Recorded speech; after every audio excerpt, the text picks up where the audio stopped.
A lo largo de la historia se ha visto el uso de la sabiduría antes de iniciar un proyecto. Las personas calculan el primer gasto para ver si pueden acabar.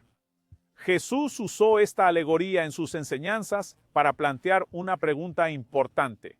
¿Cuánto cuesta ser discípulo de Cristo? En resumen, Él nos enseñó que debemos hacer cuentas, ponerlo en papel antes de iniciar. Este es un principio clave y es sobre esto que quiero conversar contigo. Quédate y en unos minutos entenderemos mejor lo que Jesús enseñó.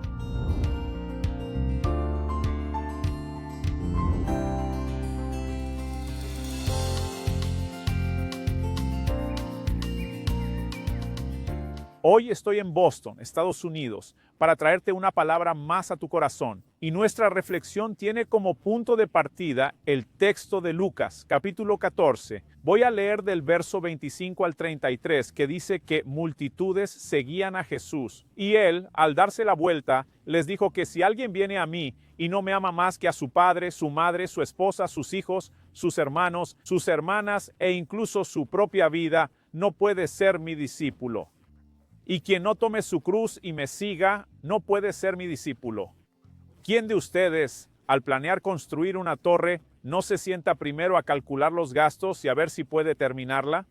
Para evitar que, después de haber puesto los cimientos y no poder finalizar la obra, todos los que la vean se rían de él diciendo, ese hombre empezó a construir y no pudo terminar. ¿O qué rey, al ir a pelear contra otro rey, no se sienta primero a calcular si con 10,000 hombres puede enfrentar a los que vienen contra él con 20,000? De lo contrario, si el otro todavía está lejos, le envía una embajada pidiendo condiciones de paz. Por lo tanto, cualquiera de ustedes que no esté dispuesto a renunciar a todo lo que posee, no puede ser mi discípulo. Nota que en el verso 25 la Biblia menciona a las multitudes. A lo largo de los evangelios vemos repetidamente la reacción de Jesús ante las multitudes que lo siguen. Él va a enseñar algo que ayude a las personas a asegurarse de que realmente saben en qué se están involucrando. Y Jesús comienza a enseñar, mira, si vienes a mí, pero no renuncias a padre, madre, mujer, hijos, hermanos, hermanas, no puedes ser mi discípulo. Jesús nos está diciendo que hay dos categorías de discípulos, los muy comprometidos y los que son más o menos. Él dice que o eres o no eres, y si no lo pones por delante de todo, en el nivel más completo de renuncia, Él está diciendo que no puedes ser mi discípulo. Una vez más, nos damos cuenta de que el Señor, al enfatizar esto, presenta dos alegorías. Primero, se refiere a un presupuesto para construir. En segundo lugar, a un presupuesto para la guerra. Pero lo que ambas alegorías tienen en común es que no te embarcas en ningún proyecto sin asegurarte de que puedes terminarlo. En otras palabras, Jesús pregunta, ¿quieren saber el costo de ser mi discípulo? Aquí está la cuenta. Termina reafirmando lo que había mencionado antes, lo que nos ayuda a ver la conexión de sus ideas. Cualquiera de ustedes que no renuncie a todo lo que tiene no puede ser mi discípulo. En otras palabras, lo que nos está diciendo es que nos sentemos, calculemos, pongamos en la punta del lápiz, como decían los antiguos, para comprobar si realmente puedes ser mi discípulo. Si crees que no puedes presentar lo necesario hasta el final, mejor no empieces. No significa que Jesús no quisiera discípulos. Esto significa que quien determina el estándar de lo que el discípulo debe practicar es Jesús. Esto implica que no puedes ser discípulo a tus propias condiciones. Esto significa que el evangelio no se adapta a ti, sino que tú debes adaptarte a él. Necesitamos entender esto, porque aunque la Biblia dice claramente en 1 Timoteo 2:4 que Dios desea que todos se salven y lleguen al pleno conocimiento de la verdad. Muchas veces, en el afán de traer a aquellos que sabemos que Dios ama y espera que sean salvos, estamos negociando principios que no deben ser negociados. Sé que estoy hablando a personas que pueden estar a punto de decidir si ser o no discípulos de Jesús, pero sé que me dirijo a muchas personas que ya han tomado esa decisión. Pero es mejor que te des cuenta de las letras pequeñas del contrato que quizás no leíste antes de firmar. Es fundamental resaltar ciertas verdades en este contexto.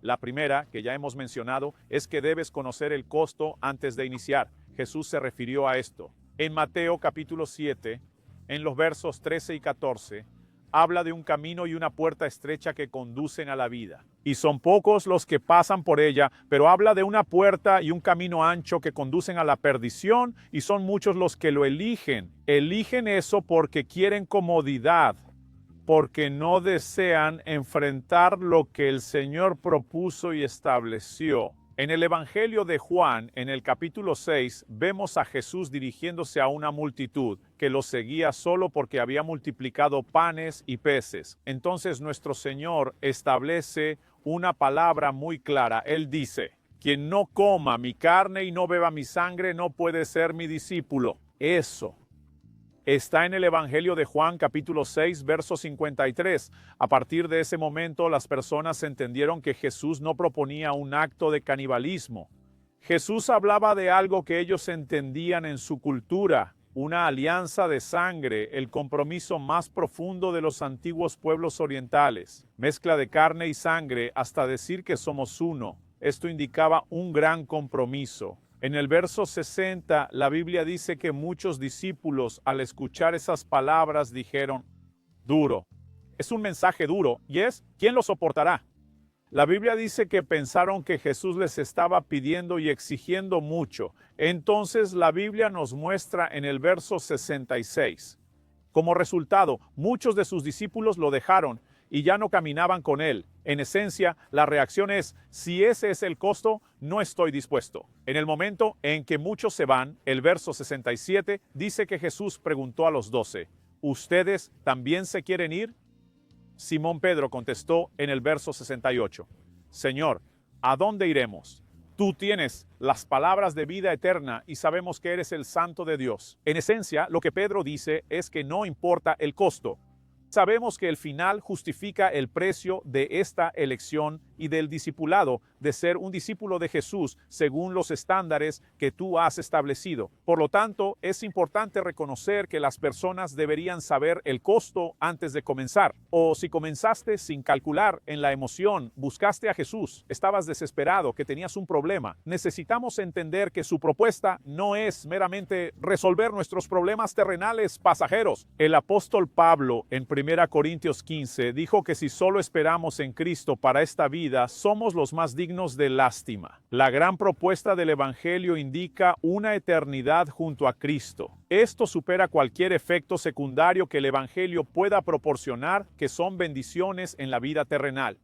Pero debemos entender que en medio de las bendiciones también podemos lidiar con persecuciones y desafíos, con dificultades, y debemos comprender este compromiso, saber el costo y mantenerse firme en esta decisión desde el principio, porque el final es más importante que el comienzo.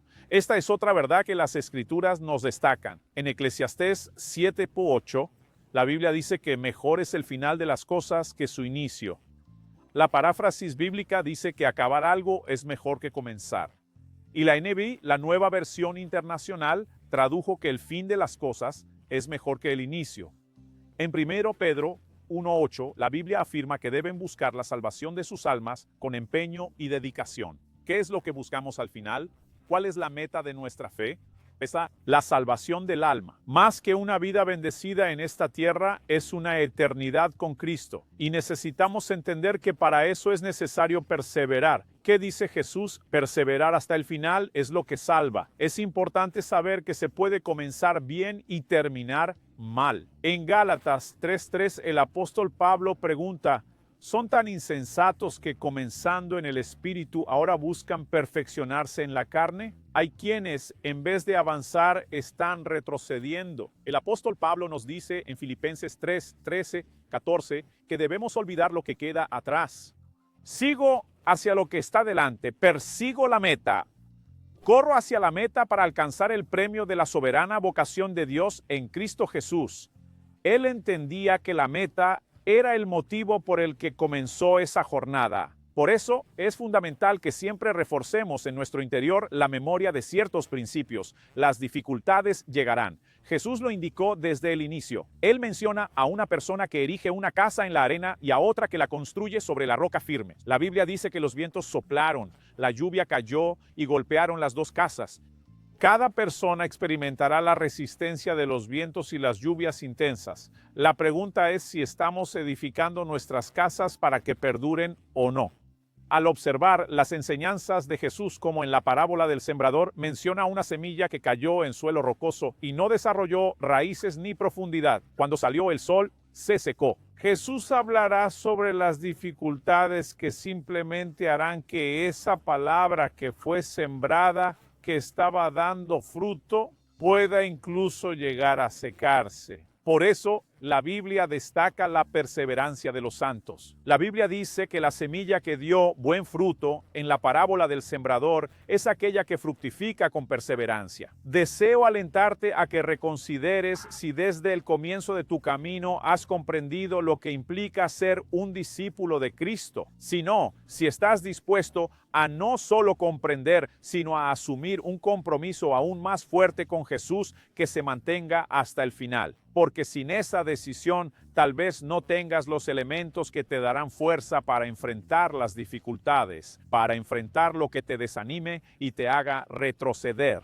Calcular el costo no es un intento de Jesús de desanimar a nadie. Quizás desanime a los aventureros al principio, pero ayuda a las personas a tener el apoyo necesario para soportar todo lo que sea necesario para no regresar. Seguir a Cristo debería ser una decisión sin vuelta atrás para todos. Desafortunadamente, la Biblia menciona a personas que naufragaron en la fe, que no terminaron su camino y perecieron antes de llegar. Al calcular el costo y recordar estos principios, podemos ser firmes, pues no solo depende de nosotros. La gracia sostiene el fortalecimiento de Dios para que, con esta conciencia del compromiso, podamos concluir esta jornada. Que el Señor te bendiga en el nombre de Jesús.